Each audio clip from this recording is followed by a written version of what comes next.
안녕하세요. 25강 시작하도록 하겠습니다. 앞선 강의에서 스텝모터 속도 제어의 원리를 살펴보았습니다. 전압의 크기로 속도를 제어하는 DC모터와 다르게 스텝모터는 시간당 입력되는 펄스의 개수를 제어해줌으로써 스텝모터의 속도를 제어할 수 있다고 말씀드렸습니다. MCU를 사용하는 것보다 FPGA를 사용하여 펄스를 만들면 인터럽트의 방해를 받지 않고 오직 클럭의 라이징 엣지에서만 어레이 주문이 작동이 되어 카운터가 증가하기 때문에 펄스를 보다 정밀하게 만들 수 있습니다. 따라서 이번 강의에서는 베릴로그를 사용하여 카운터를 설계해서 펄스를 만들어 보고 지보 보드의 LED 출력을 통하여 펄스 출력을 확인해 보도록 하겠습니다. 시스템을 디자인할 때 절대로 비바도나 에디터를 먼저 켜주면 안됩니다. PPT를 먼저 켜주셔서 설계하고자 하는 시스템의 스펙들을 정리해야 해요. 예를 들면 출력이 10Hz를 만들어 주어야 하는데 입력 클럭의 주파수가 몇인지에 대한 정보를 수집하여 PPT에 정리하고 또한 설계되어져야 하는 추가적인 요소들을 결정하고 난 다음에 베릴로그 코딩을 시작하셔야 합니다. 이번 강의에서는 스텝모터 컨트롤러의 출력 펄스의 최저 속도를 10Hz로 정했습니다. 한편 우리가 실습하는 지보보드에는 슬라이드 스위치 입력이 4개가 있으므로 총 4개의 스위치로 만들어낼 수 있는 조합인 0에서 15까지 총 16단계의 스피드 제어가 스위치를 통해 가능할 것입니다. 10Hz를 만들어주기 위해 기준 클럭을 10MHz로 잡아보도록 하겠습니다. 10MHz를 사용하여 10Hz를 만들어주기 위해서는 카운터를 사용합니다. 카운터의 비트 위드, 즉 몇 비트짜리 카운터를 사용해야 할까에 대한 질문을 먼저 해야 합니다. 카운터의 비트가 커지면 커질수록 FPGA의 면적을 많이 사용하고 또한 애드 연산에 대한, 덧셈 연산에 대한 캐리 딜레이로 인하여 이제 합성이 될 것이냐, 되지 않느냐의 문제도 있기 때문에 무조건 가장 큰 비트 위드를 정하는 것보다는 필요로 하는 스펙에 가장 적절한 최적의 비트 위드, 즉 비트 폭을 결정하는 것이 좋습니다. 따라서 가장 먼저 우리가 결정한 스펙은 출력 주파수의 최저 속도가 몇이냐는 것입니다. 우리는 임의로 10Hz로 잡았습니다. 10Hz를 만들어주기 위해서 필요한 비트 폭이 카운터가 반드시 만족해야 하는 비트 폭이 됩니다. 왜냐하면 10Hz보다 빠른 주파수를 만들어낼 때는 10Hz를 만드는데 반드시 필요한 비트 폭보다 훨씬 적은 비트 폭만으로 만들 수 있기 때문입니다. 이러한 바운더리 조건을 먼저 생각하면서 설계하는 것이 중요하다 하겠습니다. 10Hz의 주파수는 주기로 0.1 마이크로세크를 가집니다. 즉, 클럭이 0.1 마이크로세크마다 라이징 엣지가 생긴다는 뜻이 됩니다. 그런데 카운터는 이 라이징 엣지마다 어레이 주문이 작동이 되어서 일씩 증가가 될 것입니다. 이때 이 증가가 되는 이 사이의 시간적 거리가 0.1 마이크로세크라는 것입니다. 그렇다면 10Hz를 만들어주기 위해서 카운터의 값이 100만 마이크로세크가 필요로 하게 됩니다. 즉 0.1 마이크로세크마다 카운터가 1씩 증가한다고 가정하면 10Hz에 도달하는 데까지 도달했을 때의 카운터 값은 100만이 되는 것입니다. 이제 예를 들어서 그 설명을 해보면 이제 카운터의 값이 처음 스타트가 0이고 그 끝이 100만이라고 해보겠습니다.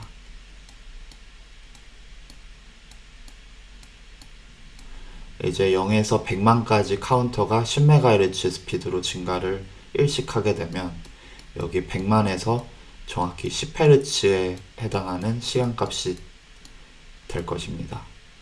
그리고 20Hz는 그의 절반인 50만에서 이제 20Hz에 해당하는 값이 될 것이고요.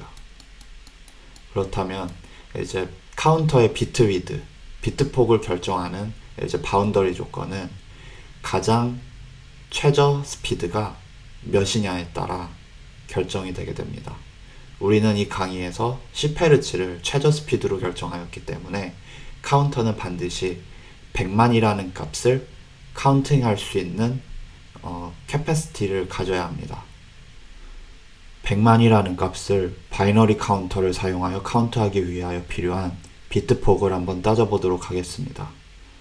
100만이라는 값은 2의 21승 빼기 1의 값, 즉 비트 폭으로 따지면 20개의 비트 폭이 필요로 하고, 그보다는 이제 그 이상의 값, 이제 21개의 비트보다는 이제 적어도 됩니다. 그런데 이제 반드시 100만이라는 값을 카운트하기 위해서 20개의 비트는 필요로 하다는 계산이 나오게 됩니다.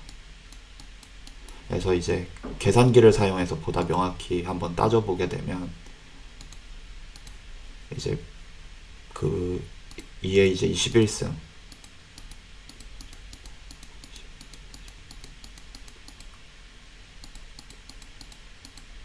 이제 2의 21승인데 여기에서 이제 마이너스 1을 통해서 전부 다 이제 바이너리 값을 1로 만들었을 때 이제 비트 위드 값, 비트의 맥시멈 값이 이제 20개가 되는데요. 이제 이 20개일 때 이 값이 이제 디시멀로 하게 되면 100만이라는 값을 만족하게 됩니다. 따라서 바이너리 카운트가 반드시 최소한 가져야 하는 비트 폭은 20개의 비트가 되게 됩니다. 그래서 이제 다시 정리하게 되면 이제 시스템, 특히 클럭 카운터를 이제 설계할 때 가장 중요한 것은 그 카운터를 작동시키는 주파수가 몇이냐,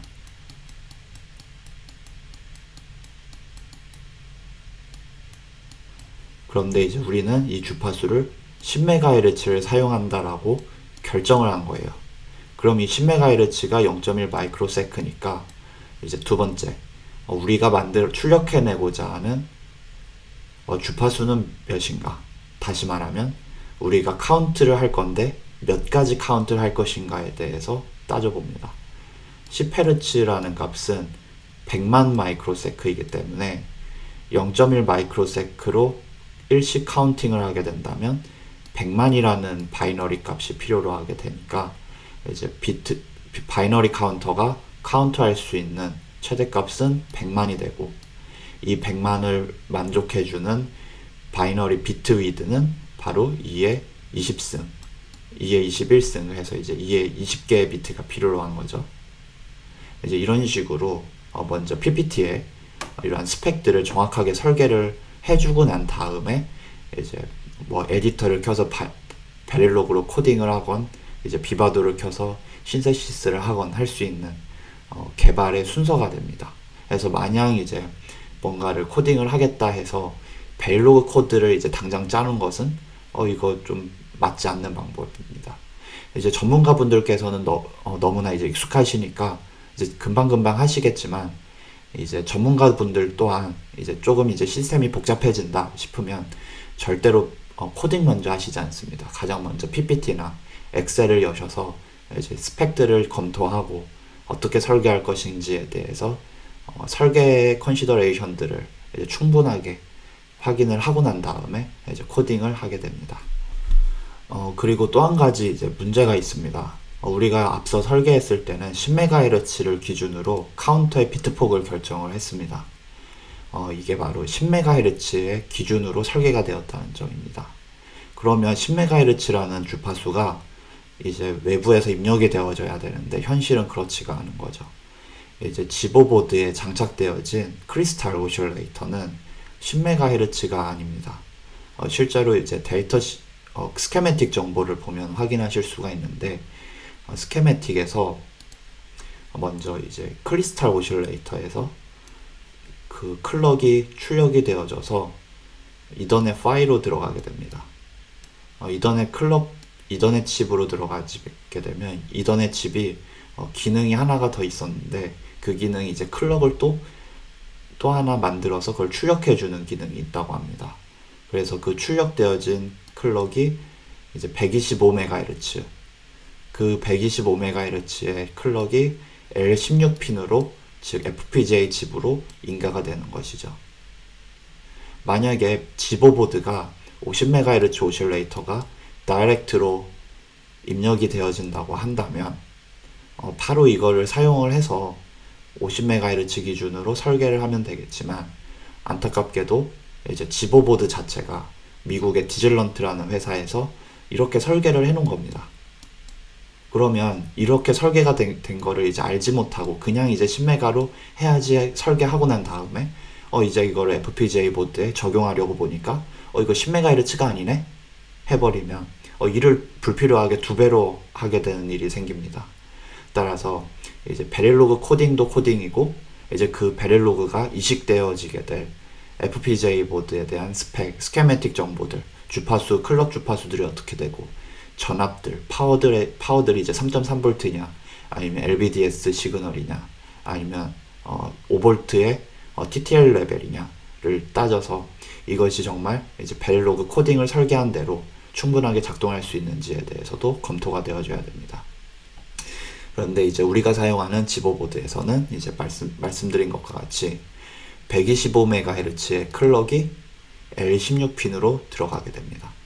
그러면 이제 우리가 여기서 생각하게 되는 것은 그러면 우리가 10MHz로 설계했는데 입력은 125MHz니까 이거를 10MHz로 만들어줄 필요가 있겠구나 라는 생각이 들게 되는 겁니다.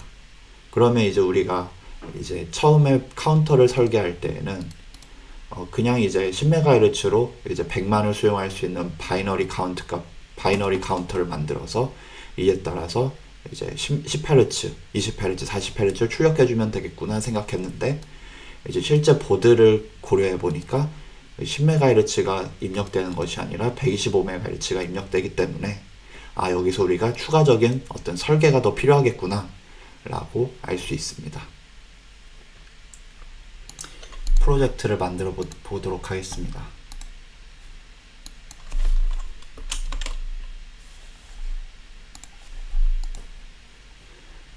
이제 베릴로그 파일, 탑 파일을 추가해 주시고요. 컨스트레인츠 파일도 추가해 주겠습니다. 그리고 보드는 우리가 지보보드 사용할 거기 때문에 이제 지보 선택해 주시고요. 이제 그 프로젝트를 만들어 주시면 됩니다. 그럼 먼저 일단 탑에 대한 정의를 지금 당장은 하지 않고 그냥 OK를 눌러주고요. 가장 먼저 이제 탑에 대해서 설정을 해보겠습니다. 우리가 스위치 입력을 가지고 있고, LED 출력을 가지고 있고, 그 다음에 CLK라는 외부에서 입력으로 들어오게 되는 클럭 입력을 가집니다. 그리고 난 다음에 이제 스위치의 비트 위드가 4비트이므로 3에서 0까지 스위치,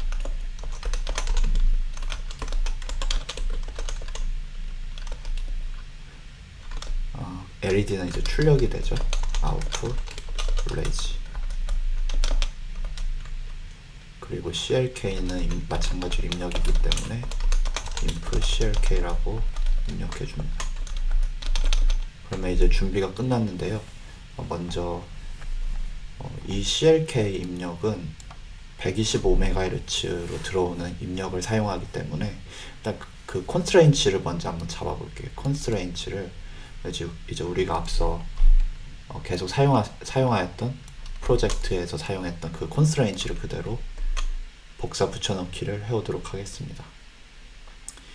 여기서 보시면 이제 그 클럭 입력이 L16핀과 연결이 되는 것을 아실 수가 있는데요. 이제 L16, 실제로 이제 FPGA 칩의 물리적인 핀이 L16인데 이 L16을 베릴로그의 탑에 이 CLK 포트하고 연결을 시켜주는 constraints 설정이 됩니다. 그런데 이제 이 L16이라는 게 어떤 핀인가 봤더니 이제 아까 회로도에서 살펴보았을 때 이제 그 여기 125MHz가 들어온다는 것을 알 수 있었습니다. 따라서 이제 125MHz를 이제 10MHz로 만들어주기 위해서 PLL을 추가해 주도록 하겠습니다. 그 좌측에 이제 IP 카탈로그를 클릭해 주시게 되면 이제 IP 카탈로그 창이 뜨는데 그 중에서 이제 클럭이라고 검색을 해주세요. 그러면 아래쪽에 이제 클럭 위자드라고 뜨게 되는데요. 이 클럭 위자드를 더블 클릭해 주시면 이제 설정할 수 있는 창이 뜹니다.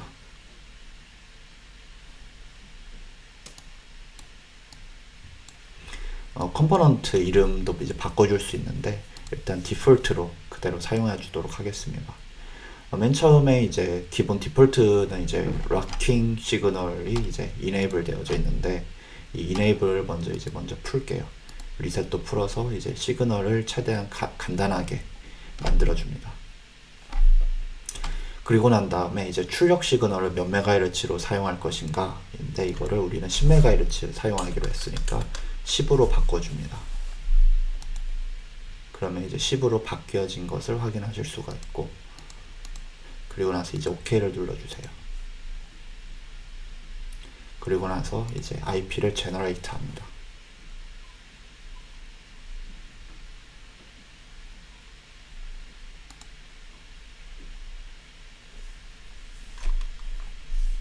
그러면 이제 아까 전에는 이제 탑이라는 파일밖에 없었는데 이 IP가 하나 생겨나게 됩니다.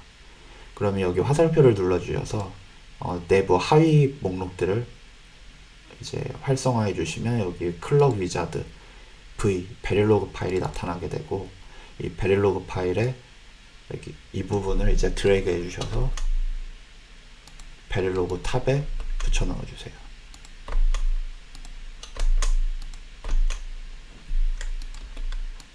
이제 인스턴시에이트 해주게 되는 겁니다. 이름은 A로 정하고 이제 불필요한 이제 주석들은 좀 제거를 해줄게요.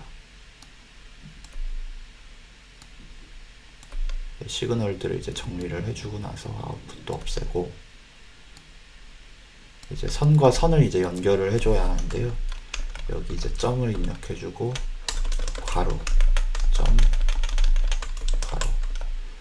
그 다음에 먼저 입력에 대해서만 먼저 잡으면 이제 우리가 이 PLL에 입력해주는 클럭은 외부로부터 입력되어져 오는 125MHz의 클럭입니다.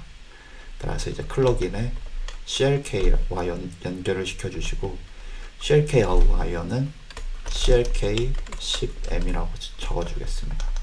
이 CLK10M은 이제 와이어로 또 전선을 하나 만들어 주시고요.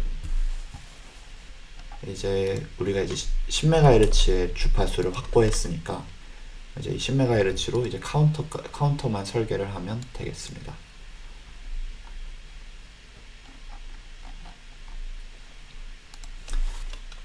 먼저 그 카운터의 값을 카운터 레지스터를 선언을 해줄게요. 우리가 설계할 때 그 가장 최소의 비트 폭이 20비트였으므로 0에서 19까지 20비트의 CNT라는 이름을 가진 레지스터를 만들어 줍니다. 그리고 나서 이 CNT라는 값은 always 분의 10MHz 클럭에 의해서 이제 증가하게 될 건데요.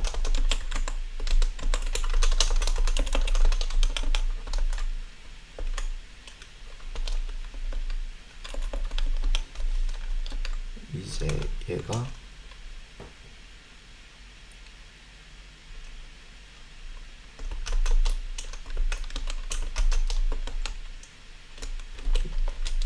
여기를 일단 먼저 물음표로 표시를 해둘게요. 이제 기본적으로 1이라고 한다면 이제 10Hz씩 출력이 될 건데, 우리는 이제 스위치 입력에 따라서 10Hz와 20Hz, 40Hz 이렇게 변경할 거기 때문에 일단 물음표로 먼저 만들어 두고 그 다음 설계들을 좀 진행을 해 볼게요.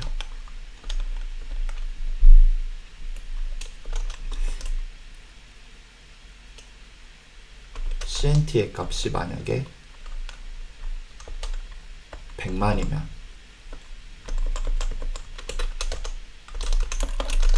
CNT의 값을 초기화해 줍니다.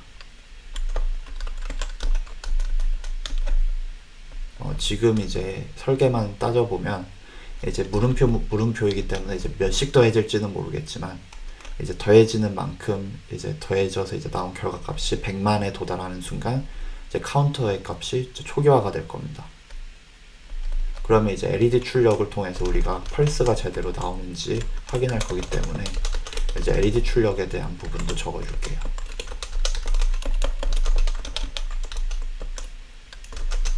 마찬가지로 CNT의 값이 카운터의 값이 이제 100만에 도달하게 되면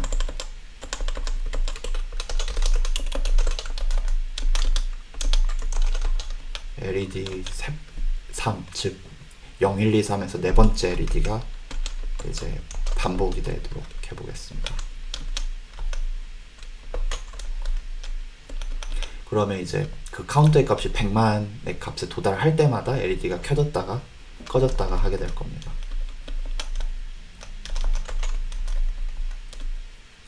그리고 그 100만이라는 값은 이제 어떻게 제어될 것인가 따져보니 이 물음표에 의해서 값이 더해질 것이고 100만에 도달하는 순간 카운터는 초기화될 거예요.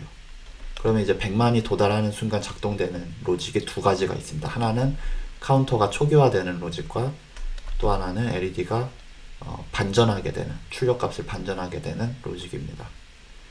이제 그 카운터라는 이 값을 이제 두 개의 로직이 같이 지켜보고 있는 거죠.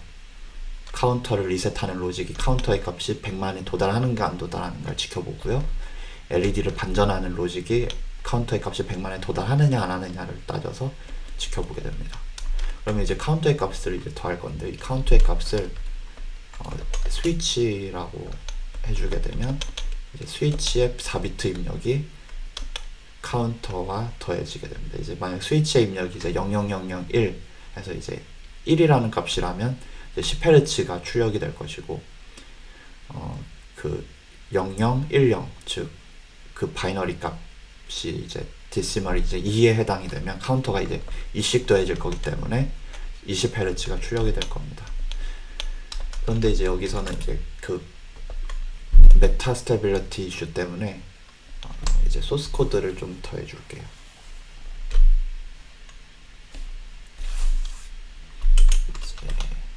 레지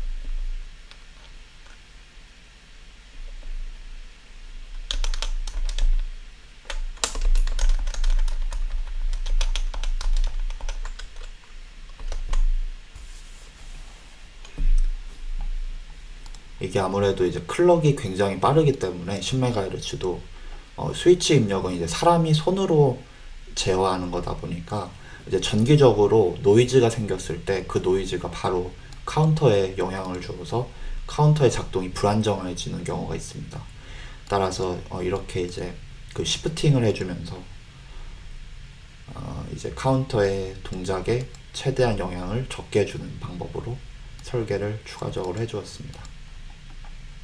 이렇게 해주고 나서 이제 살펴보면 이제 아까 전에는 그 우리가 만들었던 PLL 로직이 이 디자인의 하이러키 계층적 구조에서 사실 병렬적으로 있었거든요. 그런데 우리가 이제 인스턴시에이트를 해주고 난 다음에는 이 PLL 클럭 위자드가 탑의 내부에 속해져 있는 걸로 표현이 됩니다. 따라서 이제 우리가 블록 다이어그램에서도 항상 그렸지만 이제 이러한 계층적 구조가 비바도에서도 마찬가지로 나타나지게 되는 겁니다. 이제 이러한 설정들이 끝났으니 이제 그 제너레이트 비트 스트림을 바로 해줘 볼게요.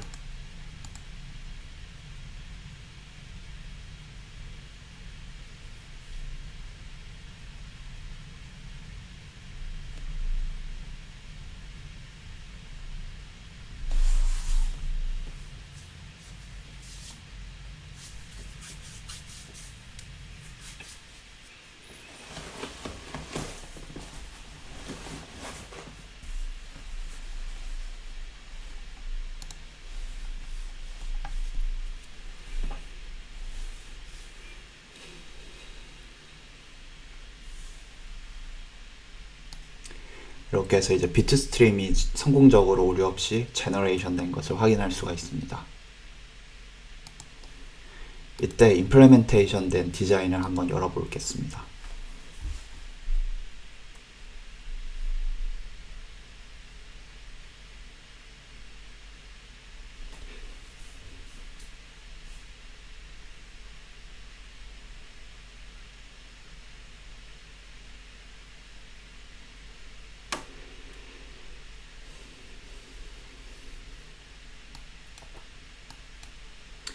이제 넷리스트 항목을 살펴보시게 되면 이제 우리가 설계한 베릴로그 코드가 실제로 이제 어떠한 이제 회로적인 요소들을 가지고서 합성이 되었는지 확인할 수가 있습니다.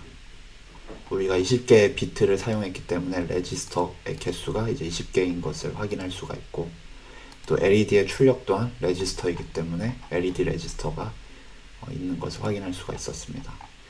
그리고 이제 그 플립플롭 기능을 해주게 될 룩업 테이블이 이제 셀들이 사용이 된 것을 확인할 수가 있습니다. 그런데 이때 이제 그 덧셈에 의한 캐리를 위한 이제 플립 레지스터들도 있고, 이제 LED 출력을 위한 아웃풋 버퍼들이 있는 것을 확인할 수가 있습니다. 그래서 이제 이 요소들을 더블 클릭하게 되면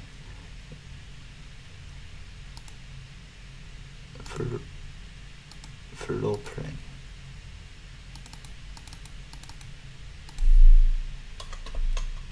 이제 이렇게 활성화해 주게 되면 이제 그 합성되어진 로직이 실제 FPGA 칩에서 어떻게 플레이스 앤 라우트가 되었고, 그 플레이스 되어진 블록들의 로직들의 연결이 어떻게 되어졌는지를 확인하실 수가 있습니다.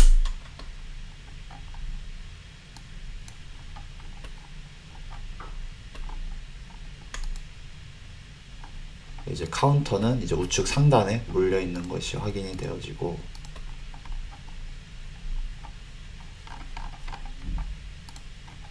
그리고 이 클럭 위자드 PLL 쪽을 한번 살펴보게 되면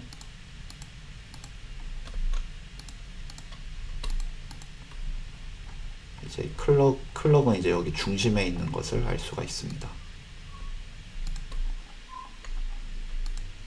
그래서 이제 이러한 PLL 같은 경우는 우리가 아무데나 설계할 수 있는 게 아니라 이미 하드코어로 이 FPGA 칩 자체의 가운데에 이제 하드코어로 이제 로직이 이제 이미 박혀 있는 거기 때문에 우리가 이 위치를 변경하는 것이 일반적으로 가능하지가 않습니다. 다만 이제 회로적으로 연결을 해줌으로써 이 우리가 그 설계한 바이너리 카운터와 PLL의 출력 클럭을 이제 서로 연결을 시켜주고, 바이너리 카운트에 의해서 이제 계산되어진 어떤 출력을 이제 외부 IO 포트로 출력해주게 됩니다. 그리고 좌측에 유틸라이제이션 버튼을 클릭해 주시게 되면 이제 현재 그 우리가 설계한 로직에 얼마나 이제 로직 게이트라인 이제 FPGA의 로직들을 사용하고 있는지에 대한 리포트가 나타나지게 됩니다. 이제 전체적으로 이제 룩업 테이블은 11개를 사용하고 있고, 슬라이스 레지스터들은 이제 29개들을 사용하고 있다는 것을 알 수 있습니다. 그리고 MMCM, 즉 그 PLL이 이제 1개 사용되었다는 것을 알 수 있습니다.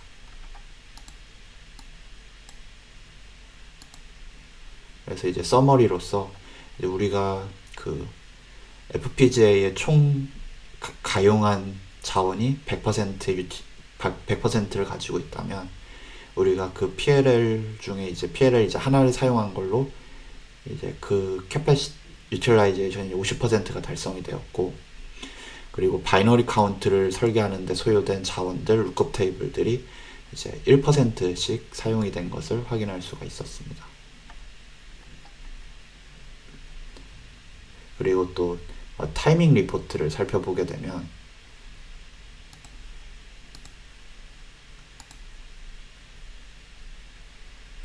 이제 그 네거티브 슬랙, 타이밍 바이올레이션이 나타났는지에 대해서 확인하실 수가 있습니다.